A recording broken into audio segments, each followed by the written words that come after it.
My name is Kayaga Vanessa Mtebi.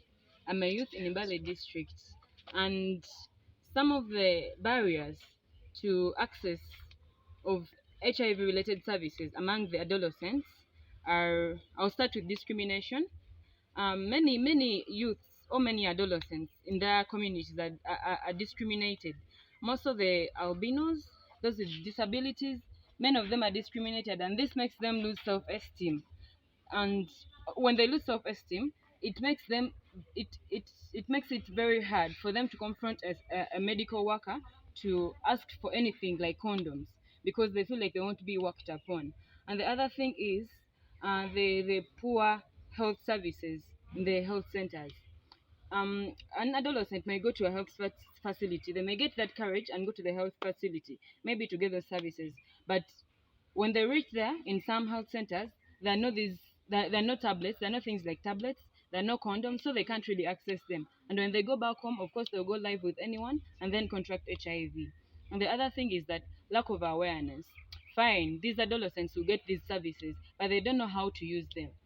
I very well know that even new people who are seeing me, some of you don't know how to use condoms. You don't know the proper usage of condoms. You don't know how to the steps taken to use a condom. You don't know how to use the testing kits. For example, you may get a testing kit, fine, you've gotten it and you've tested, but you don't know how to read the results. So it makes it hard for you to get to know that your partner is either positive or negative. So it is easy for you to contract HIV in such a scenario. Another issue is about the inferiority complex. You know, as adolescents, we feel like, okay, sometimes we lose the confidence that we really need to open up to the professionals. I might get I may be contracted, but I fear to go and open up to the health worker. So it suppresses me and creates depression in me. You get?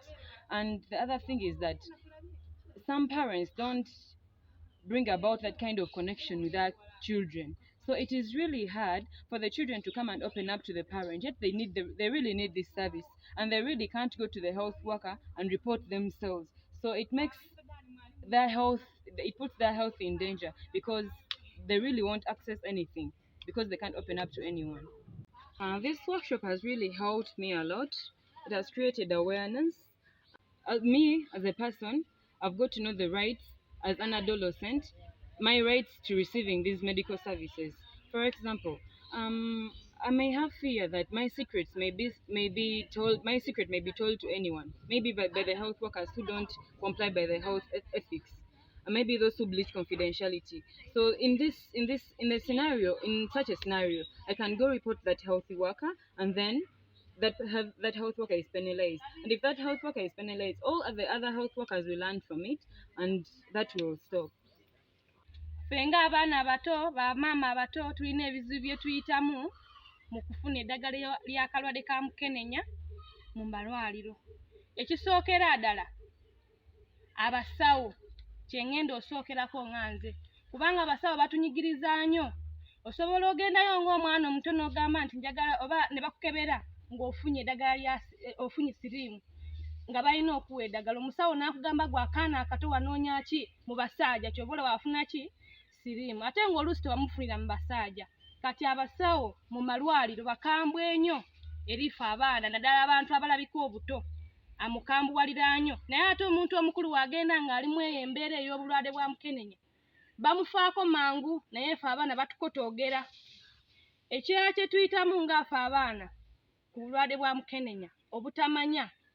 Tosobola kubeera awo na muntu n'akugamba nti oba genda weekebezeeko, kubanga ti omuntu omukulu yeetegeerera nti oluvannyuma lwa myezi 3 nina okwekebera ndaba oba akawuka nkanina oba nedda. Naye kati ife abaana ebiseera ebisinga we tumala oba okwegadanga n'abasajja abo tetufaayo, kubanga ennaku zino kati abaana baafuuka kirala, tebalinda myaka mituufu oba ki, naye kati wamala tasobola ategeera, agamba nti kangendeko mu ddwaliro neekebeza oba nkalina.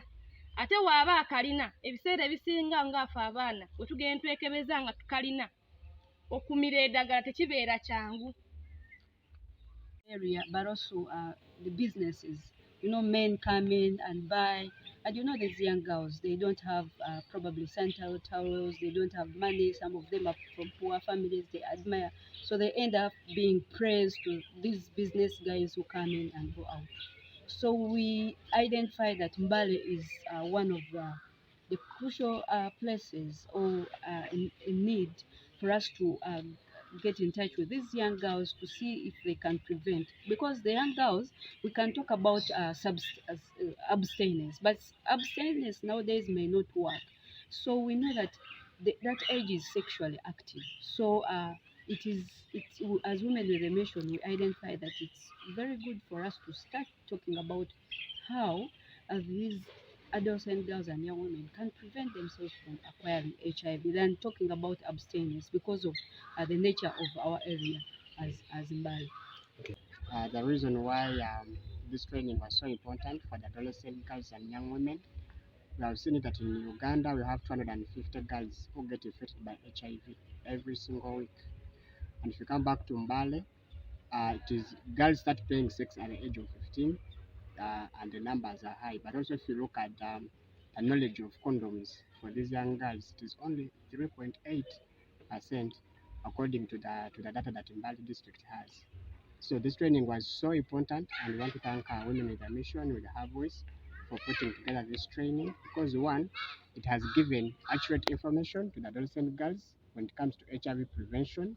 They have gone home with knowing how to prevent themselves from HIV through using condoms, accessing PrEP, but also the most important thing is calling out those adolescent girls and young women to go and have an HIV test.